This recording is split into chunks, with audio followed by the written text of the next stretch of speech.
말씀입니다. 구약 성경 1286페이지 요나 1장 1절에서 3절까지 말씀입니다. 구약 성경 1286페이지 요나 1장 1절에서 3절까지 말씀을 한 절씩 교독하겠습니다. 여호와의 말씀이 아미떼의 아들 요나에게 임하니라. 이르시되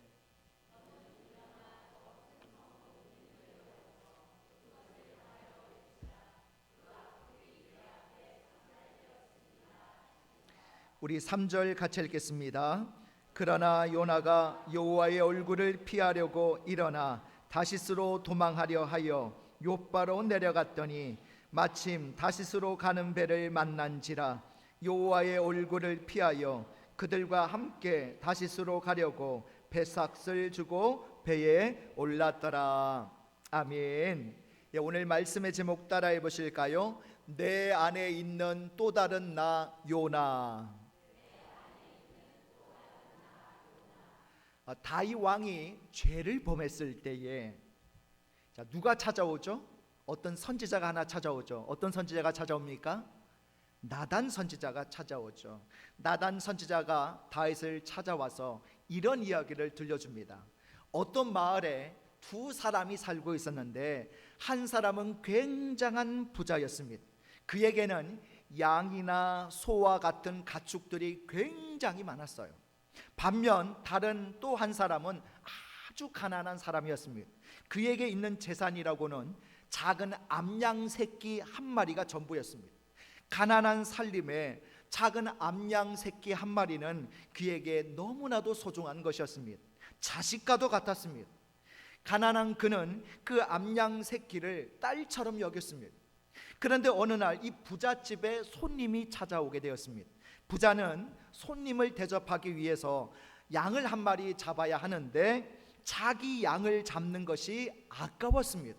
그래서 어떻게 했느냐, 그 가난한 사람이 딸처럼 애지중지하던 그 암양 새끼를 강제로 빼앗아다가 그것을 잡아서 손님을 대접했습니다. 자, 여기까지 이야기를 듣고 있던 다윗이 대단히 화가 나요. 아니, 세상에 그런 나쁜 놈이 어디 있느냐 하고 막 분노를 합니다.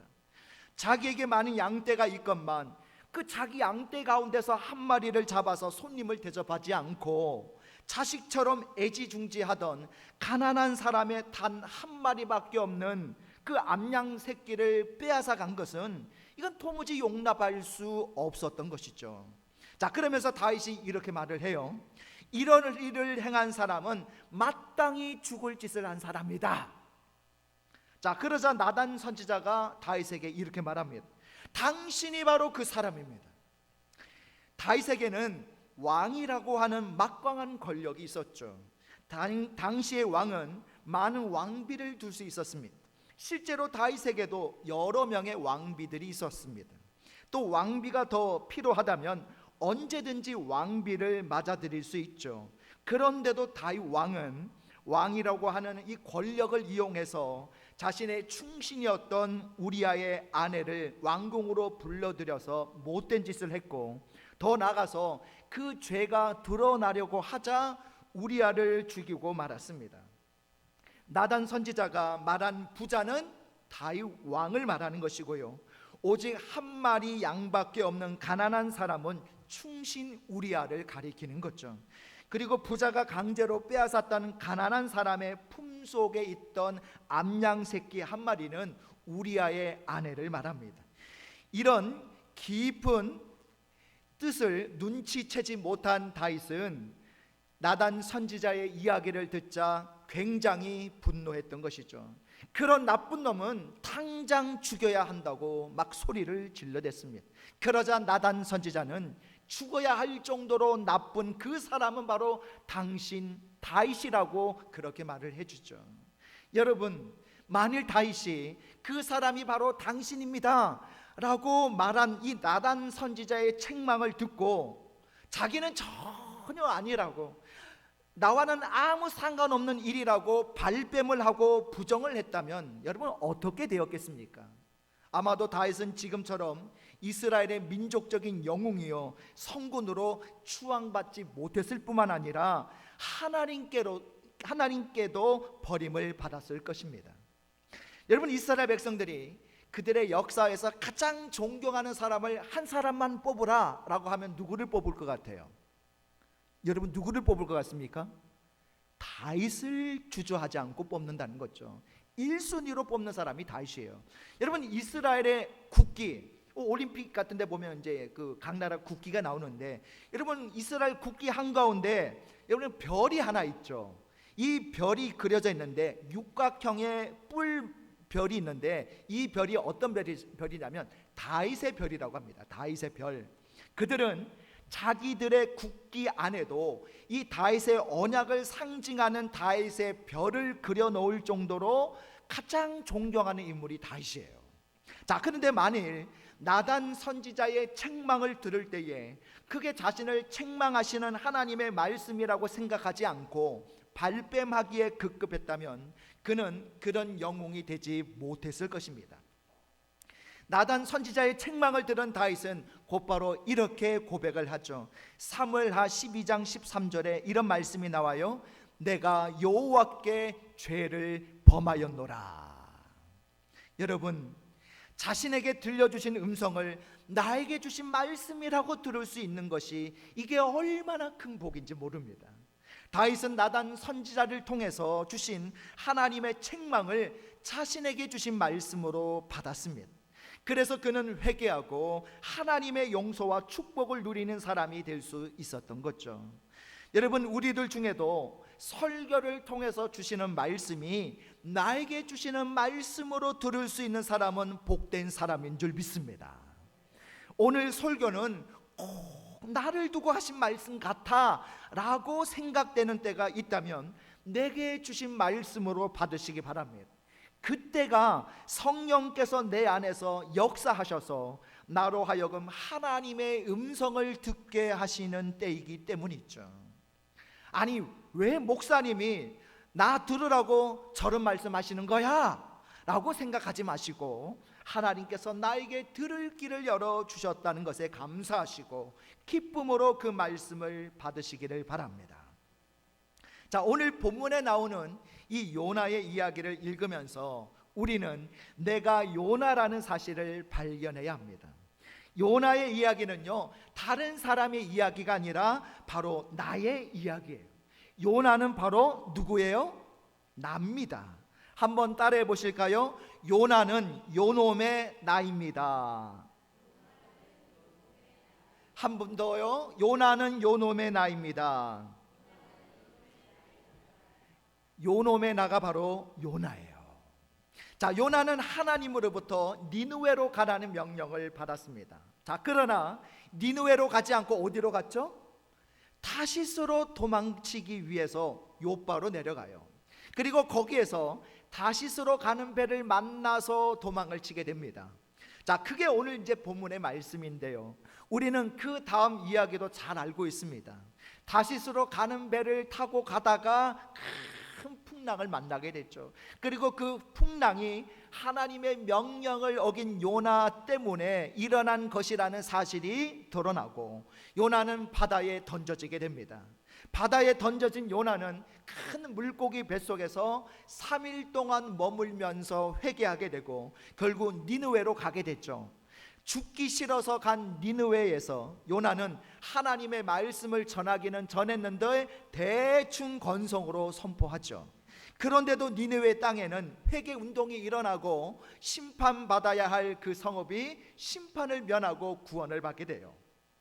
자, 오늘 우리는 이 본문 말씀을 중심으로 우리 안에 있는 요나의 모습을 찾아보려고 합니다. 요나는 다른 사람이 아닙니다. 바로 나입니다. 요놈의 나죠. 자, 하나님께서 오늘 요나에게 이렇게 말씀하셔요. 우리 요나 1장 2절을 같이 읽겠습니다. 1장 2절 시작. 너는 일어나 저 큰 성읍 니느웨로 가서 그것을 향하여 외치라. 그 악독이 내 앞에 상달되었음이니라 하시니라. 아멘. 자, 요나는 분명 하나님으로부터 니느웨로 가라는 명령을 받았습니다. 니느웨에 죄악이 너무 만연되어 있어서 하나님께서 도저히 더 이상은 참으실 수가 없다는 말씀입니다.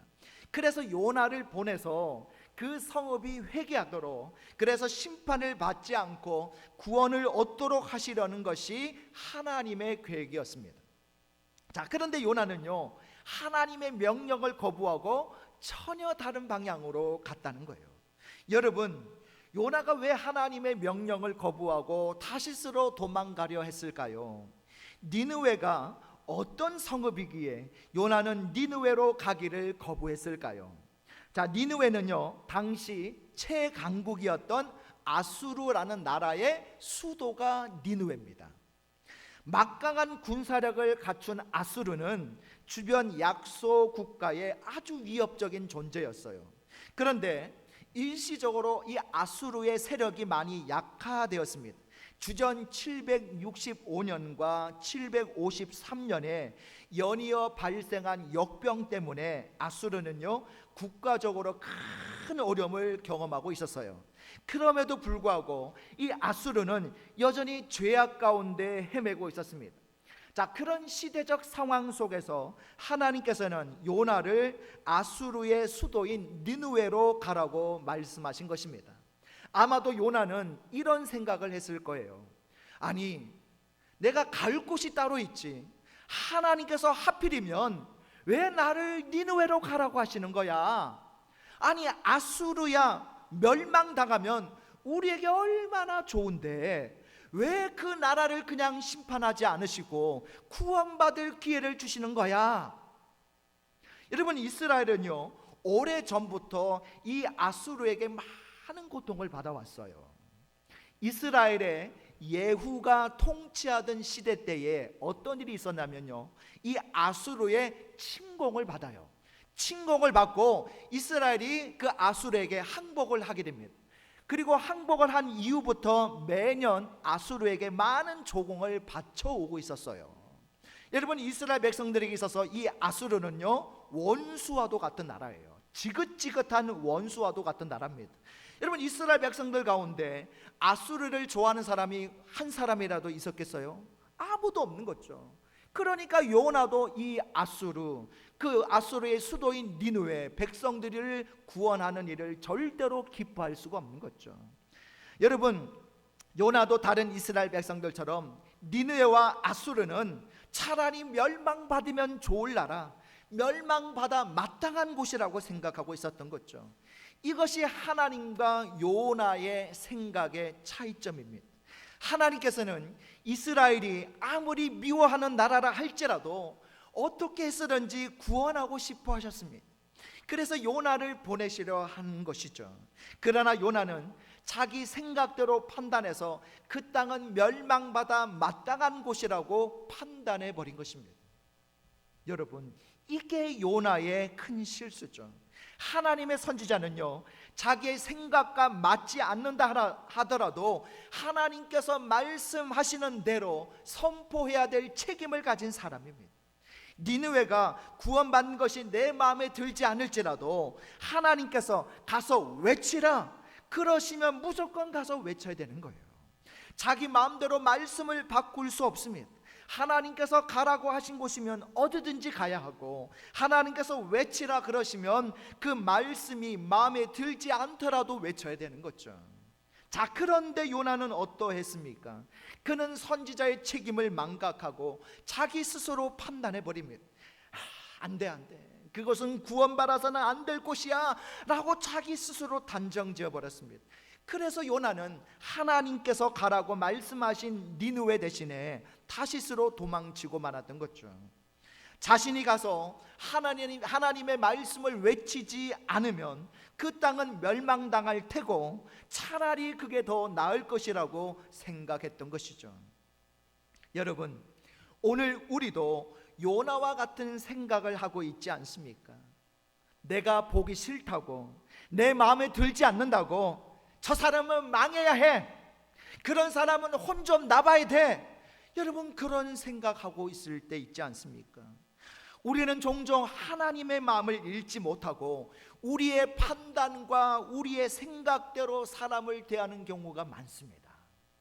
그래서 나에게 잘 해주는 사람은 좋은 사람이고 나와 사이가 좋지 않은 사람은 나쁜 사람이요 못된 사람이라고 판단해 버립니다.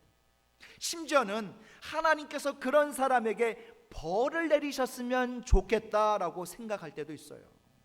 내가 판단해서 나쁜 사람이라고 생각하면 그 사람의 사업도 망했으면 좋겠고 그 사람의 가정도 잘 안 풀렸으면 좋겠다라고까지 생각한다는 거예요. 그러나 여러분, 우리는 이것을 기억해야 됩니다. 우리가 아무리 미워하는 사람일지라도 하나님께서 그를 사랑하고 계신다는 사실입니다. 우리에게는 원수 같은 사람도 하나님은 그를 사랑하시고 그의 생명을 구원하시기 위해서 독생자를 보내주셨어요. 심지어 우리가 신앙생활 하는데 방해하는 사람, 핍박하는 사람까지도 하나님께서는 그 영혼을 사랑하십니다. 여러분, 우리나라 사람들이 특별히 감정이 안 좋은 나라가 있죠. 어떤 나라예요? 일본입니다. 일본에 대해서 감정이 좋지 않습니다. 미운 감정을 가지고 있죠. 우리나라를 힘들게 한 지난 역사 때문입니다. 그렇다면 우리가 싫어한다고, 우리가 미워한다고 여러분 일본이 망하면 좋겠습니까? 여러분, 가끔 그런 분도 봤습니다. 태풍이 일본에 자주 이렇게 상륙하잖아요. 최근에 태풍도 일본 대륙을 막 횡단하면서 엄청난 막 피해를 많이 안겨다 줬는데 어떤 분이 그러시더라고요. 꽃이다, 잘됐다, 그래 저놈들은 혼쭐이 나야 돼. 그리고 뭐 지진 난다 그러면 잘됐다, 아이고 뿌린 대로 거두는 거지. 아이고 우리나라 힘들게 하더니 꽃이다. 여러분, 설마 이 자리에 그런 분은 안 계시겠죠? 할렐루야. 여러분, 태풍이 일본으로 가서 일본에 큰 피해를 주고 엄청난 지진이 일어나서 일본이 큰 고통을 당하면 좋겠습니까? 여러분은 일본이 망해야 한다고 생각합니까? 아니면 축복받아야 한다고 생각하십니까? 대답이 없으시군요. 이게 우리가 상식적으로는 축복받아야 된다라고 생각하지만 마음이 와닿지 않는 것 같아요. 여러분, 과연 하나님은 어떤 마음이실까요? 우리는 하나님의 사랑의 마음으로 다른 사람을 바라볼 수 있어야 합니다. 그게 바로 올바른 신앙인이에요. 올바른 신앙인은 나의 감정에 치우친 판단으로 사람을 대해서는 안 된다는 거예요. 우리 인간의 판단이 얼마나 어리석은 것인지 잘 보여주는 애가 성경에 나오는데 사도행전 10장에 나옵니다. 하나님께서는 이방인 백부장인 고넬료와 그 가족을 구원하실 계획을 갖고 계셨어요. 그리고 그 계획을 이루기 위해서 베드로 사도를 고넬료에게 보내시려고 합니다. 하나님께서는 유대인의 전통적인 편견에 매여 있었던 베드로의 생각을 먼저 깨트리기를 원하셨는데, 이유가 뭐냐면 유대인들에게는 하나님의 구원이 유대인에게만 있지 이방인에게는 하나님의 구원이 없다라고 생각하고 있었기 때문입니다. 그래서 베드로의 그 잘못된 선입견을 깨트려 주시려고 환상을 보여주셔요. 어떤 환상이냐면 하늘에서 보자기 같은 한 그릇이 내려오는데 그 안에는 유대인들이 오래전부터 부정하다고 생각해서 먹지 않는 온갖 짐승들이 들어 있었던 거죠. 그 짐승들을 하나님께서 보여주시면서 베드로에게 이렇게 말을 해요. 일어나 잡아 먹으라. 자, 여러분 같으면 어떻게 하시겠어요? 이거 재고 자시고 할 것 없이 그냥 하나님 명령하시기도 전에 여러분 다 물고 뜯고 씻고 할 텐데, 그런데 베드로는 딱 보니까 이거는 먹을 수가 없는 거죠. 괜찮아요. 어린아이가 뛰노는 교회는 은혜로운 교회인 줄 믿습니다. 말리지 않으셔도 괜찮아요. 괜찮습니다. 여러분, 오늘 베드로가 딱 봤는데 먹을 수가 없는 거죠. 그래서 뭐라고 얘기를 하냐면 지금까지 부정한 짐승으로 인해서 몸을 더럽힌 적이 없는데 어찌 이 부정한 음식을 먹을 수 있겠습니까? 저는 먹지 않겠습니다 라고 그렇게 이야기를 한 거예요. 그러자 하나님께서 이렇게 말씀을 해주십니다. 하나님께서 깨끗하게 하신 것을 너가 속되다 하지 말라. 그럼에도 불구하고 베드로는 그 짐승을 먹지 않아요. 그런 일이 무려 3번이나 반복이 되었습니다. 여러분, 베드로는 왜 하나님께서 깨끗하다고 말씀하시는데도 그것을 먹지 않았을까요? 베드로는 지금 부정하다고 생각하는 그 짐승을 자신의 생각으로 판단하고 있는 거죠. 하나님께서는 분명히 깨끗하게 하셨다라고 말씀하셨습니다. 그런데도 자신의 판단을 하나님의 말씀보다 앞세웠기 때문에 하나님의 말씀에 순종할 수가 없었던 거죠. 여러분, 오늘날 우리도 종종 이런 우를 범하지 않습니까? 우리가 나쁘다고 판단해버린 사람은 하나님께서 아무리 그는 깨끗하다고 말씀하셔도 우리의 생각을 앞세워 여전히 나쁜 사람으로 치부해버린다는 거예요. 특별히 내 감정에 거슬리는 사람은 더욱 그렇습니다. 여러분, 하나님께서 깨끗하다고 말씀하신 것을 우리가 절대 아니라고 우기는 그런 어리석은 자들이 되시지 마시기 바랍니다. 여러분, 하나님께서 사랑하시는 형제를 내가 미워하면서 하나님께서도 그를 미워하실 것이라고 여러분 착각하지 마시기 바랍니다. 하나님께서 축복하기 원하는 형제와 이웃을 나의 얕은 감정 때문에 저주하거나 미워하지 마시기 바랍니다. 하나님께서 구원하기를 원하시는 불신 남편을 보면서 아이고, 저희는 안 돼, 도저히 안 돼, 아무리 해도 저 사람은 예수 믿을 사람이 아니야, 여러분 그렇게 섣부르게 판단하지 마시기 바랍니다. 심지어 예수 믿는 나를 핍박하고 내가 예수 믿는 것을 비웃는 사람이라 하더라도 그도 하나님의 사랑을 받을 사람이요, 하나님께서 구원하길 원하시는 귀한 존재라는 사실을 잊지 마시기 바랍니다. 우리는 하나님께서 원하시는 방향과 다른 방향으로 가고 있으면서도 우리 스스로를 합리화하려고 할 때가 얼마나 많습니까? 자, 오늘 본문에 나오는 요나를 보세요. 자, 그는 니느웨로 가라는 하나님의 명령을 거부하고 다시스로 도망가기 위해서 욥바라는 항구로 내려가게 됩니다. 자, 그랬더니 때마침 다시스로 가는 배를 만나게 돼요. 우리 요나 1장 3절을 같이 읽습니다. 1장 3절 시작. 그러나 요나가 여호와의 얼굴을 피하려고 일어나 다시스로 도망하려 하여 욥바로 내려갔더니 마침 다시스로 가는 배를 만난지라 여호와의 얼굴을 피하여 그들과 함께 다시스로 가려고 배삭을 주고 배에 올랐더라. 아멘. 자, 때마침 다시스로 가는 배를 탈 수 있게 되었다는 거예요. 자, 다시스로 도망가기 위해서 욥바로 내려갔는데 아무리 기다려도 다시스로 가는 배를 탈 수가 없었다. 그렇다면 요나가 어떤 생각이 들었겠어요? 아하, 역시 하나님의 말씀에 순종하지 않으니까 되는 일이 없구나. 그러면 이거 어떻게 해? 니느웨로 다시 가야지.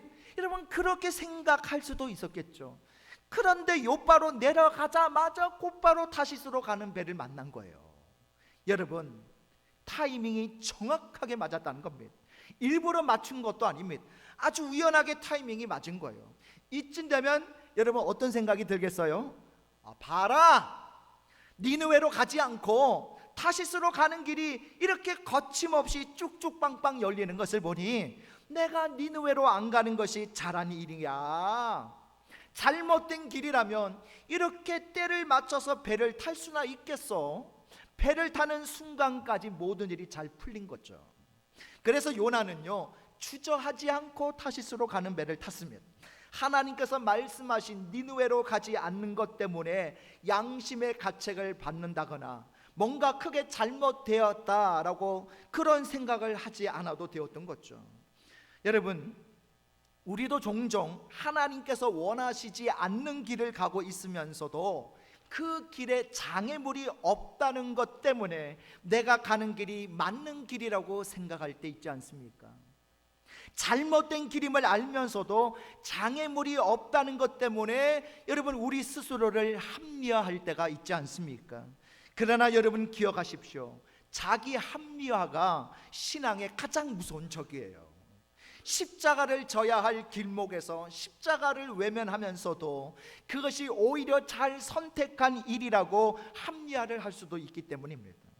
단지 일이 꼬이지 않고 잘 풀린다고 해서 내가 가는 길이 바른 길이요 최선의 길이라고 생각하는 오류를 범해서는 안 되는 겁니다. 불의한 길에도 장애물이 없이 형통한 것 같은 길이 있을 수 있습니다. 반대로 바른 길인데도 고난과 역경이 계속된 길일 수도 있는 거예요. 모든 것이 때마침 잘 풀린다고 해서 그것이 하나님께서 원하시는 길은 아니라는 것입니다. 세상이 우리를 속이고 있는 것뿐이죠. 여러분, 문제는 출발점에 있는 것이지 과정에 있는 것이 아닙니다. 과정은 우리를 얼마든지 속일 수 있어요. 그러나 출발점이 잘못된 자리였다면 과정이 아무리 잘 풀려도 그 길은 잘못된 길이에요. 적당하게 세상과 타협하고서 모든 일이 술술 잘 풀린다고 해서 그게 하나님께서 내게 복을 주시는 길이라고 착각해서는 안 됩니다. 그건 모두 우리가 우리 자신을 합리화하기 위한 생각일 뿐이에요. 하나님의 생각에서 출발하지 않는 모든 것은 궁극적으로 잘못된 방향을 향해 갈 뿐입니다. 그리고 그 길은 지금 당장은 아무런 어려움이 장애물이 없다 할지라도 결국 언젠가는 더 큰 재앙을 만나게 되어 있습니다. 그런 상황을 아모스 선지자는 아모스 5장 19절에서 이렇게 말을 해요. 마치 사람이 사자를 피하다가 곰을 만나거나 혹 집에 들어가서 손을 벽에 대었다가 뱀에게 물림 같도다. 여러분, 요나는 때마침 다시스로 가는 배를 만나서 그 배를 타고 하나님의 낯을 피하여 다시스로 도망갔지만 여러분, 그의 앞길에는 무엇이 기다리고 있었습니까? 큰 풍랑이 기다리고 있었죠. 자신만 힘들게 한 것이 아니라 함께 배에 타고 있던 수많은 사람들에게도 막대한 손해를 입히고 엄청난 고생을 하게 만들었죠. 그게 불순종의 결과입니다.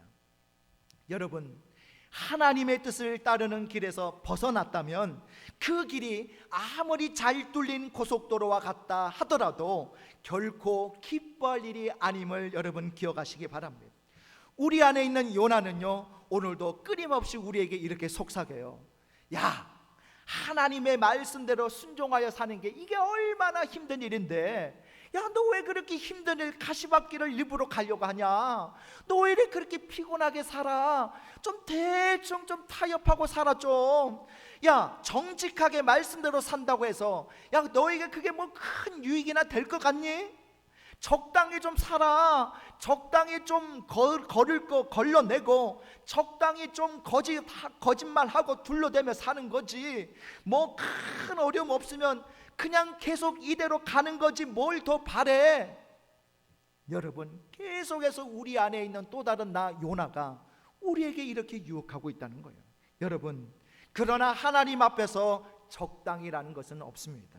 하나님은 온전히 순종하고 온전히 하나님의 말씀에 따라 살아가기를 원하시는 줄 믿습니다. 오늘도 내 안에 있는 또 다른 나인 요나가 나를 어떤 달콤한 말로 유혹한다고 하더라도 하나님의 생각과 마음을 먼저 헤아리면서 우리는 하나님의 편에 서 있기를 위해서 오늘도 영적으로 몸부림칠 수 있기를 바랍니다. 느헤미야 8장 10절에 보면요, 여호와를 기뻐하는 것이 너희의 힘이라고 말씀하셨어요. 하나님으로 인해 기뻐하고 하나님을 따라 사는 것이 우리 인생 최고의 행복으로 알고 살아감으로 하나님으로부터 부어지는 놀라운 축복을 누릴 수 있는 복된 삶이 되시기를 주님의 이름으로 축복합니다. 우리 다 같이 일어나셔서 우리 주여 한번 부르시고 합심으로 기도하실 때 두 가지 기도 제목 가지고 기도하기 원합니다. 첫 번째는 하나님의 마음을 잃지 못하고 우리의 판단과 우리의 생각대로 사람을 대하지 말게 하시고 하나님의 마음으로 사랑하게 하소서. 두 번째 기도 제목은요, 내 안에 있는 또 다른 나인 요나가 나를 어떤 달콤한 말로 유혹한다 하더라도 하나님의 생각과 마음을 먼저 헤아리면서 하나님의 편의 선자로 살아가게 하소서. 우리 다 같이 주여 한번 부르시고 합심으로 기도하겠습니다. 주여, 하나님, 오늘 우리가 하나님의 마음을 읽지 못하고 우리의 판단과 우리의 생각대로 사람을 대할 때가 얼마나 많습니까? 하나님 아버지, 오늘 하나님의 마음으로 상대방을 보게 하여 주옵소서. 하나님의 사랑으로 품게 하여 주옵소서. 하나님의 마음으로 사랑하기를 원합니다. 우리의 판단, 우리의 생각, 우리의 감정으로 사람을 대하는 것이 아니라 하나님의 마음으로 사랑하게 없어서, 또한 내 안에 있는 또 다른 나인 요나가 나를 어떤 달콤한 말로 유혹한다 하더라도 하나님의 생각과 마음을 먼저 헤아리기를 원합니다. 하나님, 그러면서 우리가 항상 하나님 편에 서 있는 자가 되기를 원합니다. 하나님, 우리가 불의한 길을 걷더라도 하나님 그 앞에 장애물이 없다고 해서 하나님 아버지 이것이 형통한 길이라고 착각하지 않게 하시고, 하나님, 우리가 믿음의 길, 바른 길, 때로는 고난이 있다 할지라도 하나님 편의 선자로 살아가게 하여 주시옵소서. 사랑의 하나님, 우리가 하나님의 마음을 읽지 못하고 우리의 판단, 우리의 생각, 우리의 감정대로 사람을 대할 때가 얼마나 많은지 모릅니다. 하나님, 이제는 우리의 잘못된 마음, 우리의 잘못된 감정들을 내려놓게 하시고 하나님의 마음으로 사랑하게 하여 주시옵소서. 내 안에 있는 또 다른 나인 요나가 나를 어떤 달콤한 말로 유혹한다 하더라도 우리가 타협하지 않기를 원합니다. 바른 길, 믿음의 길, 하나님이 기뻐하시는 길로 우리가 걸어가게 하시고 항상 하나님의 생각과 마음을 먼저 헤아리면서 하나님 편의 선자로 살아가게 하여 주시옵소서. 예수님의 이름으로 기도드려옵나이다. 아멘.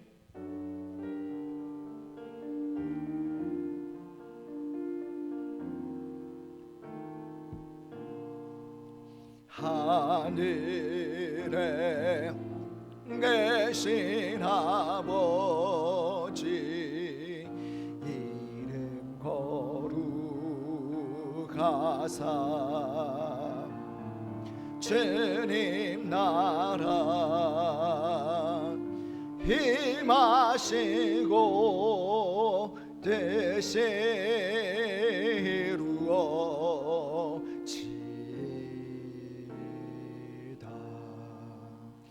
일용할 양식 주시고 우리들의 큰 죄 다 용서하옵시고 또 시험에 들게 마시고 악에서 구원하소서. 에게 주의 나라, 주의 권세, 주의 영